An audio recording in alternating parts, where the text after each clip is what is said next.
রাজ্যের সরকারি কর্মচারী ও পেনশনারদের জন্য সুখবর নিয়ে এলো রাজ্য সরকার। দীর্ঘদিনের প্রত্যাশার পর অবশেষে মহার্ঘ ভাতা বা ডিএ বৃদ্ধির ঘোষণা করলেন মুখ্যমন্ত্রী অধ্যাপক ডক্টর মানিক সাহা।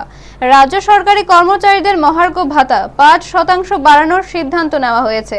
মুখ্যমন্ত্রী জানান, আগামী ১ এপ্রিল থেকে এই বাড়তি মহার্ঘ ভাতা কার্যকর হবে।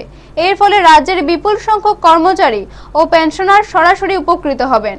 সরকারি তথ্য অনুযায়ী এই সিদ্ধান্তের ফলে রাজ্যের প্রায় ১,০২,৫৬৩ জন নিয়মিত সরকারি কর্মচারী এবং ২১,০১৯ জন পেনশনার সহ অনিয়মিত কর্মচারীরাও সুবিধা পাবেন। রাজ্য সরকারের এই সিদ্ধান্তে সরকারি কর্মচারী মহলে স্বাভাবিকভাবেই সন্তোষের সুর শোনা যাচ্ছে।